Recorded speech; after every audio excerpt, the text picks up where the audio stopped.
Hey guys, it's Matt with HobbyKing. I've got a KK quick update for you. A lot of you guys have been asking how to set up the voltage monitor and alarm system on the KK2 board. How do you make that voltage alarm work? You have to solder a pin onto the board. It doesn't come that way. I'm going to show you how to do that. You got to buy one of these rows of pin headers. You can get them at a local electronics store. We do sell them at HobbyKing. So order up some of these guys when you order your KK2. They're useful in all kinds of other stuff, multi-Wii and other flight projects that we'll get to in the future. It's a good thing to have around.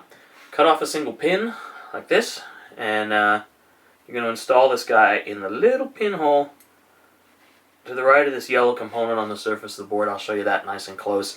And we're also going to solder that guy up. I'll show you how to program this thing and set it up on your copter. So guys, all that's left to do really is solder the pin into the board. So we stick it in a little slot there, and really you can just kind of hang on to it with a fingertip and set the board on its own head. Find it fairly easy to do that way.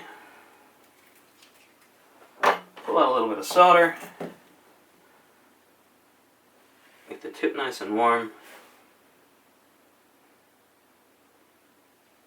And just dab that pin so that he stays in place. And you're done. That's it. So guys, as you can see here now, I've soldered the pin in.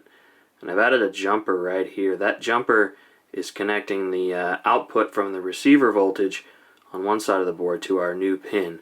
And as you can see, it's reporting a battery voltage of 5.3 volts on the board. So that's working correctly. Now, how do we set up the alarm? You can see I plug the buzzer in. And if we go in here to MISC settings in our menu and hit enter, you come down here and you'll see alarm in tenths of volts. When you're on the tenths of volts, what you're going to do is go in there and set it up. So 50 is 5 volts. As you saw, we're at 5.3. So I'm going to show you. If I go to 5.3 or 53 on the tenths of volts, and back to the main menu,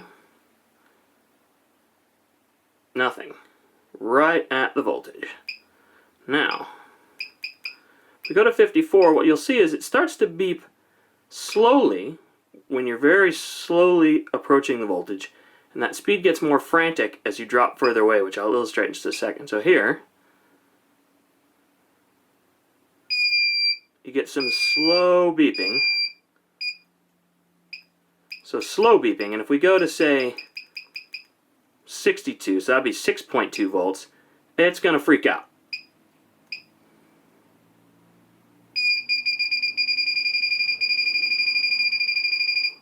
So anyway, that's what you'll hear when you're flying, and that'll tell you it's time to land. Now I recommend setting this for most 3S copters like I've been flying at 105. That's 10.5 volts. And I find that that gives me plenty of sag protection, so when I'm flying I don't accidentally sag to less than 3 volts per cell. So basically set that to 105 and you're ready to fly. So that's it, man. Solder in the pin, set the alarm, plug in the buzzer, and you're good to go. No more flying below your batteries, no more relying on a timer. Unless you're flying pretty far away, this sucker's loud, you will hear it. If you are flying particularly far away, we do offer a really cool LED flasher upgrade that you plug into that same pin so that you can get an LED flash instead of the sound. So yeah, either way you should be good to go. Set that thing up, man, and you guys have a great holiday and a great holiday weekend. Enjoy some flying. I'll be back real soon with an octocopter, so stay tuned for that. Always subscribe to our YouTube channel, and see you next time. Thanks a lot. So no sooner did I finish the voltage pin installation video for the KK2 series than boys at HK decided to drop the KK2.1 on everybody. But in truth, that's really good news because the 2.1 is awesome. I've got one here in my C3 try. I'm going to get this thing tuned up and show you how well the 2.1 works. But it's important to mention all of the tuning and the tricks and the tips and everything that I've shown you guys for the 2.0 carry over to the 2.1. So everything I've shown you in this series is valid, and from here on out, all of the information I give you is basically interchangeable between the 2 and the 2.1. But I will go into some of the specifics and some of the new features on this guy as soon as I can, so stay tuned for that as well.